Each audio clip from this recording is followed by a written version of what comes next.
Welcome to Real Life Counseling, a podcast by The Counseling Corner. I'm Ryan, and I'm here with Dr. Ernie Reilly, licensed clinical social worker and founder of The Counseling Corner.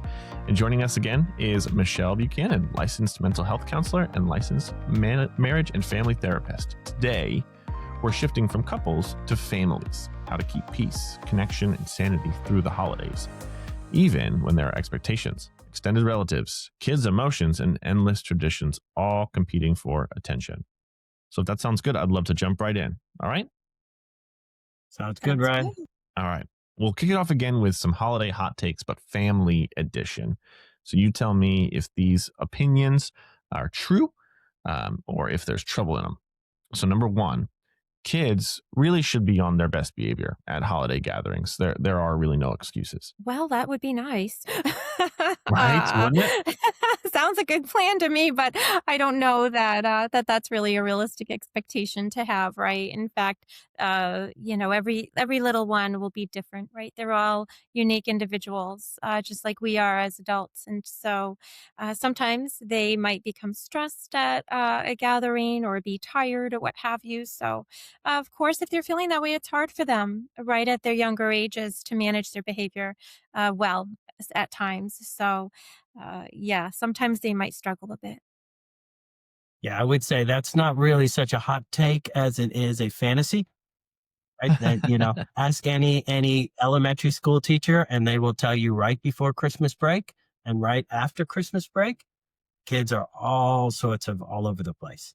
Their schedules are changed. They've got more sugar than they would normally have in their life.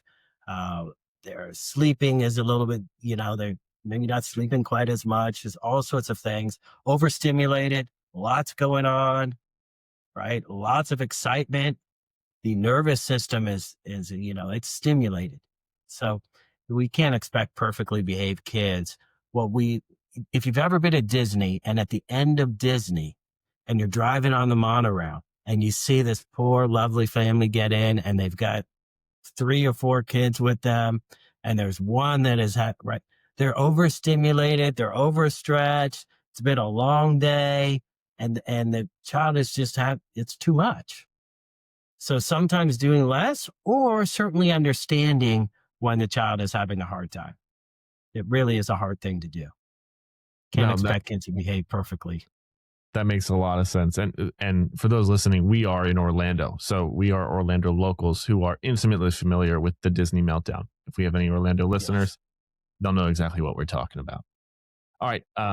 Number 2, big holiday gatherings are always better for kids. It's more fun. More likely trouble. um, Again, it depends on the little ones. Some little ones are right in there and ready for the mix. There can be fun with extended family and cousins coming over and the kiddos from down the street joining in for some fun, for sure. But then other times, maybe not. So it really depends. You want to understand your own child, right? Which you do, as parents, who knows their little one better than you? So just kind of try to understand your little one and how do they normally feel or typically feel if there's large crowds of people or they become a little overstimulated, and maybe have a little plan, right? A little plan of how to get them out of it, or, find some space and time for just the two of you to have just a little parent child time and see if you can help them navigate back to feeling a little bit better. Yeah, I would say, Ryan, kids don't come with manuals. And so you have to figure out, some kids are great with big gatherings. Some kids, love it, but they can only handle a little bit of it. Some kids, it really is quite a struggle for them. And if you know that, you can build in some methods to try to help. Like I know for my 2 kids, when they were little, one of them loves the big gathering. And they both love big gatherings, actually. But one of them loves it and can go the whole time and be just like loving it the whole time. The other one has learned, and we've taught him to understand himself, that he needs to take little times where he goes and unplugs for a little bit. And so he'll just go off for a little bit and then he'll replug back in. And that's absolutely fine. We don't need him it's not a performance. This is about enjoying.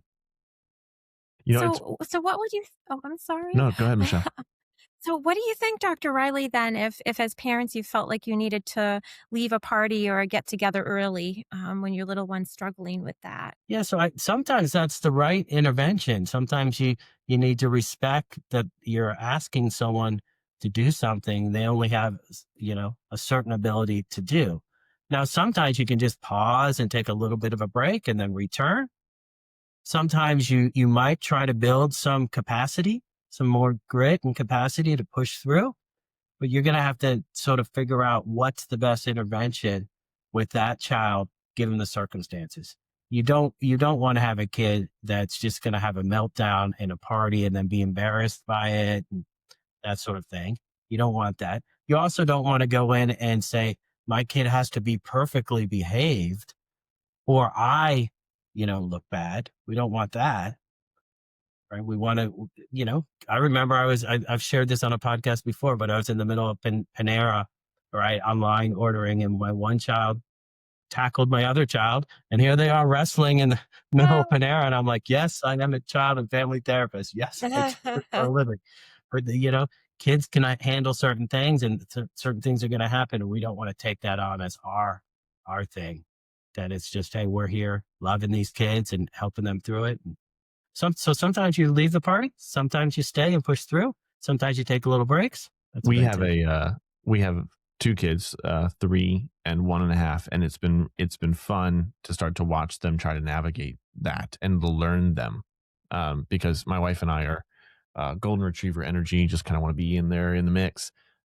It seems like our eldest might not quite have the same disposition. She gets in and then she goes away and then she gets in, and so it's been fun trying to learn how to like successfully parent and cheer that on and establish grit. So it's nice to go into the holidays though without that expectation. Of just say like there is no lesson or practice. This is a party. It's okay to just have fun Right. with the little kid. And if you think about it, sometimes I'll use the example of like you used the golden retriever. Some people are like golden retrievers, and some Hmm. people are like kitty cats. A kitty I cat, know you at some least the cats. stereotypical cat, you need to give them some distance. You need to give them some space. You can't overstimulate them, or they need to Oh go yeah. hide under the bed or something, so to speak. A great example. Okay. Next one. Um, we should see every side of the family to keep the peace. Well, I guess I come back to a little bit of just some realistic expectations. We'd love to see all of our family members, and your kiddos are precious to them, right? I'm sure that the grandparents and aunts and uncles and everybody is wanting to see the little ones, and you're wanting to share that time with them too. So some of that pressure might also be coming internally. All of that pressure might not Mm, always be necessarily externally. Sometimes you might yourself notice that you have a draw or that desire to see everybody and have that time with them and your little ones. So you got to kind of just, I guess, gauge that as well. But I would invite parents to be open minded about other alternatives, right? I'm a new Grammy. I'm a Grammy now this year for congrats. the first time. Hey, Thank you. And we decided, my husband and I, to celebrate Christmas with them on a different day other than Mm, Christmas. And a part of that was really to give them the space that they would need to have that time to divide the day in a way that can lean into some rest, lean into some relaxation, and give them the space that they need. And create different traditions, whether it's necessarily on the 25th or whether it's on the 28th. Again, are they really going to remember years from now what the exact date was? I don't know that they will, right? So I would say maybe consider some alternatives. You might find a good way to connect, but in different ways and at different times. yeah, we do the same thing. We have what we call Riley Christmas, and Riley Christmas is with my side of the family, right? And we do it on a different day. And if you ask my kids, that's one of their favorite holidays. Riley Christmas is, they love it. So, it doesn't have to be on the 25th. You can do it the weekend before Thanksgiving. You can have a Thanksgiving thing, and then, or the weekend after, right? Or you can do a little bit before Christmas or a little bit after Christmas. There's all sorts of things that you can do to be creative, but keeping the peace, if you think about your main mission field is to taking care of these kids and taking care of this family. And you certainly want to be connected as well, but you want to have your finger on the pulse of what is needed and what is Mm, healthiest. And then be creative. Think outside the box. Ask other families what they do. Talk to a therapist and a counselor, and they might come up with all sorts of great ideas. that's You know, great. there's a saying that I heard years ago, and I love the saying. You guys probably have heard it too. Is every time you say yes to something, you say no to something else. Mm, Yes. Ooh, right?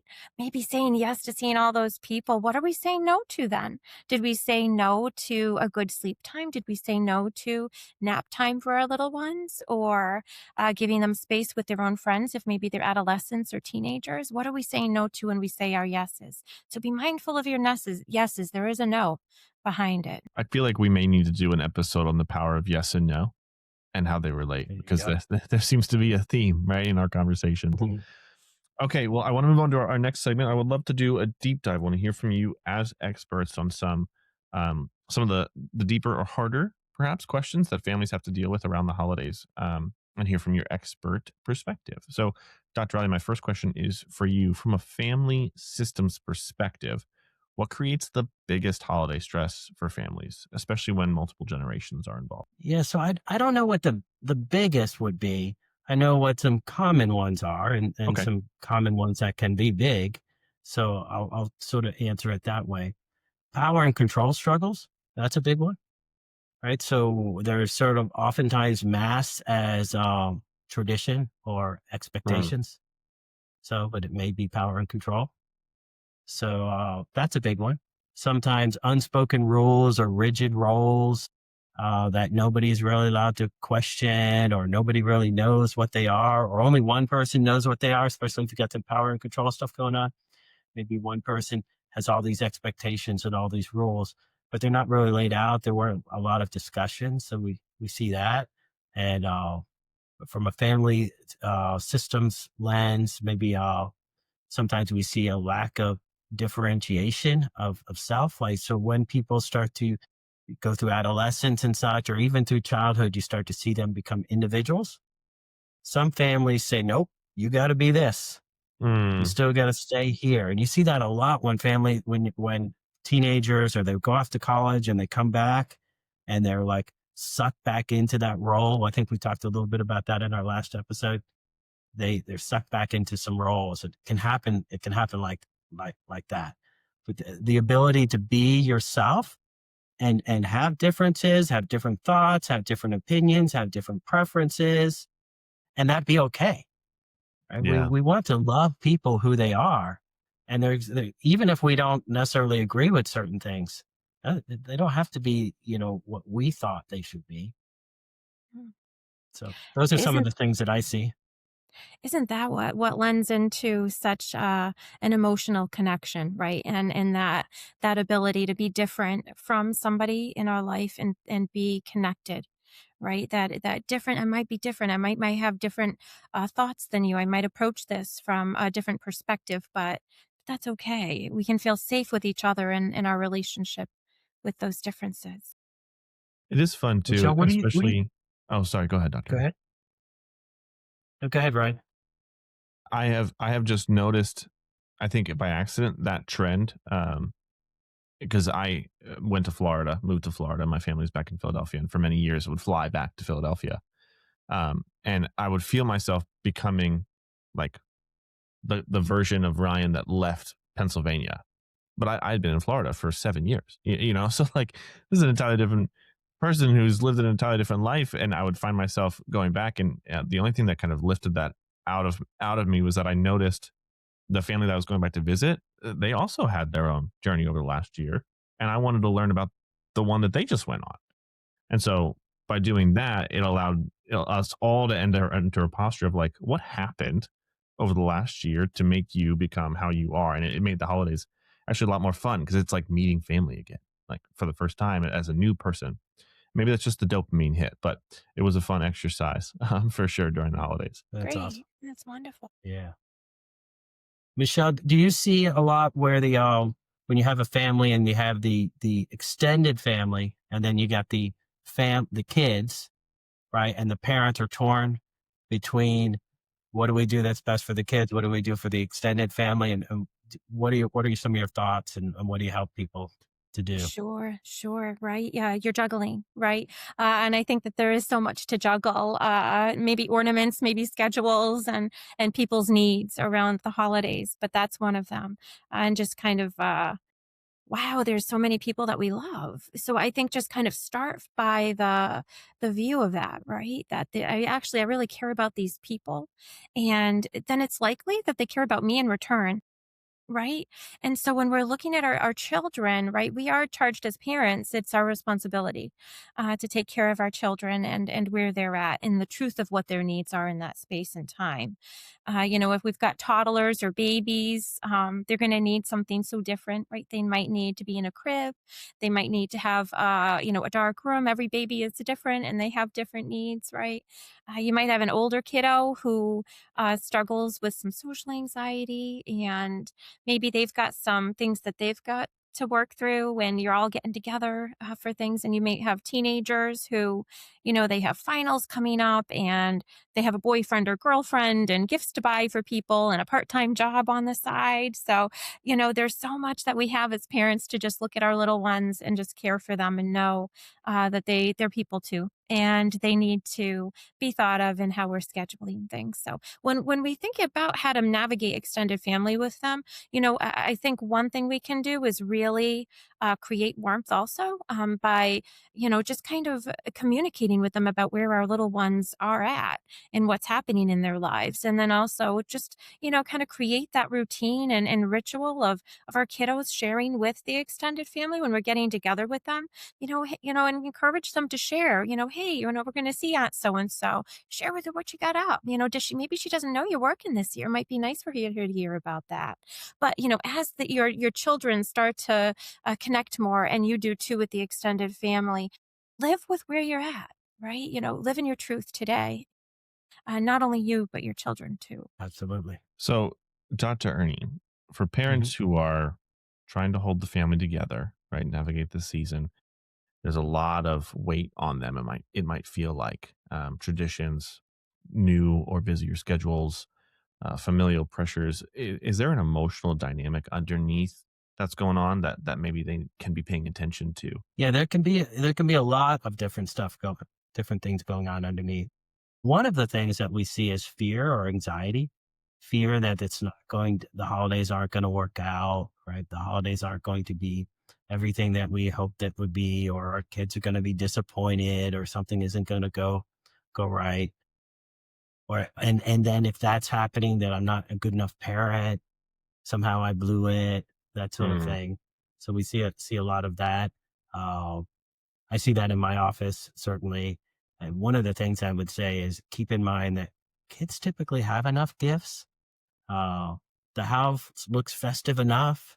It doesn't, there's good enough.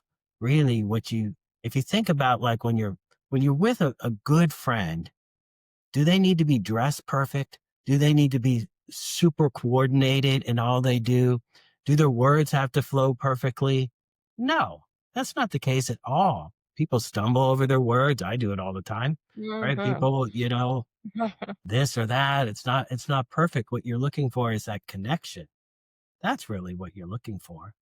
I talk to kids all the time about when they're having anxiety about meeting new people that, hey, think about your friends. Are they perfect? Well, and they usually laugh and say, no, not at all.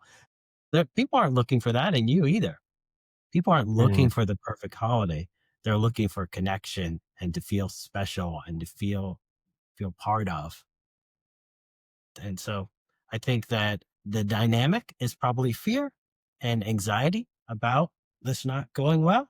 So if we calm that anxiety part, like calm the amygdala down, that part of our brain, everything's okay.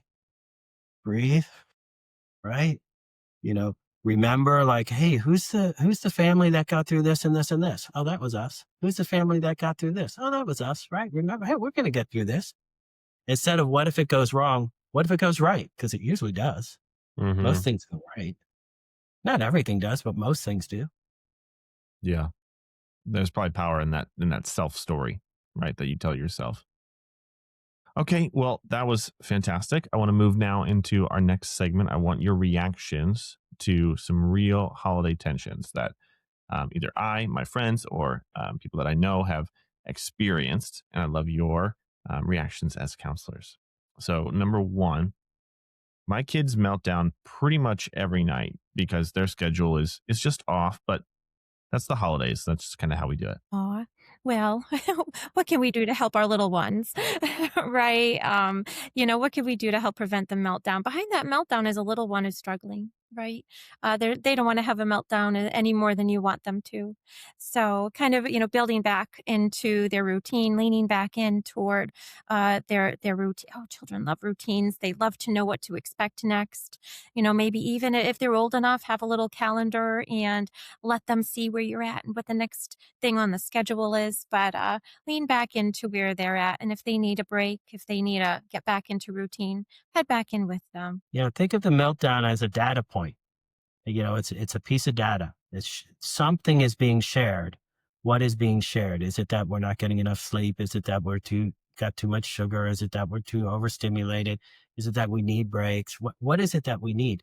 A meltdown is simply something for us to understand the data it's giving us. Instead of getting mad, it's natural to feel frustrated, right? It's very natural to feel frustrated, but try to think of it as it's data being shared. That's a good point too. And I to follow up on that, I think sometimes our as parents, we are so connected to our little ones, aren't we? We're so connected with them, right? Right when they're little and they look at us and we smile at them and they smile back at us. And then we just kind of continue that on throughout their lives. And we meet them often, right? If they're worried, sometimes we worry with them. If they're sad, sometimes we're sad with them. But remember, we don't need to always join with somebody else's emotions. So kind of being able to step out and back as a parent when your little one melts down and know that, they're melting down. What can I do to step in as a parent? But not join in that the same emotion state that they're in, knowing that you're in a different space and have a different role. Yeah, being the calm that can draw them back Yeah. in. Yeah. Yeah. Okay. Scenario number two, grandparents seem to undermine our parenting rules during the holidays, but it's hard to push back. Hmm. They do, right? I mean, that can happen. Not only grandparents, but so many. And I can imagine that all three of us and our watchers have seen it in real time, where other family members maybe, oh, they'll give the baby some pudding, and we're not wanting them to have sugar yet at that age, or what have you. But our families are precious to us, and we want them to be precious to our children. We might not always agree with each other. And so, if the grandparents sometimes do things a little bit differently, have some space in your heart to give them some grace. They're your parents, right? And your honey's parents, likely they've given you a whole lot of grace through your lifetime. So afford them a little bit of grace. They came from a different generation and sure might be doing some things a little bit differently. So give a little bit of space for that. And then step in when you need to. If it's something that really is really, really important to you and your sweetheart, that then step in when you need to and kind of find a balance there. Yeah. Perfect answer. Okay. Last one, and I'll be 100% transparent. I wrote this one. This is my scenario. Okay. But be brutal. Be brutal. It's okay. I can take it. Promise. Um, I feel pressure to make the holidays perfect for my kids. All right. So that's very common, right? So good news, Ryan, is you're not Mhm. alone.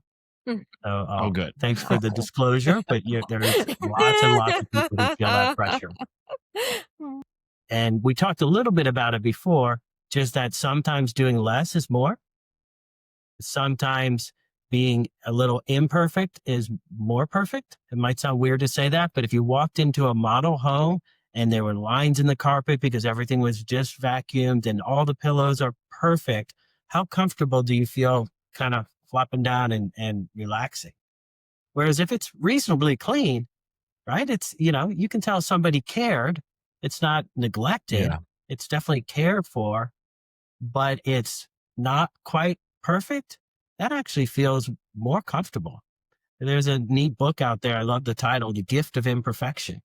Like, there really is. When we're imperfect with each other, it actually helps us feel more comfortable. And when the holidays aren't perfect and we can roll with it, because guess what we're teaching our kids is that is how life is. Mm, Resiliency is the ability to bounce back. Grit is the ability to push through when things are tough. Capacity is the ability to develop. I can hold more. I can handle more. I can deal with the imperfections. We want that a whole lot more than, hey, everything was perfect for me. And then mm, when I stepped out of this environment with my parents and such, the world said something very different and I wasn't prepared for it. So maybe the pressure should be to do a good job, reasonably care, but try to give them reality, try to give them a mm. life that's, love and connected, but not perfect. Mm. It's so true. And when we have that expectation of ourselves too, Ryan, which I feel like so many of us as parents in one form or other at one time or another really have experienced that.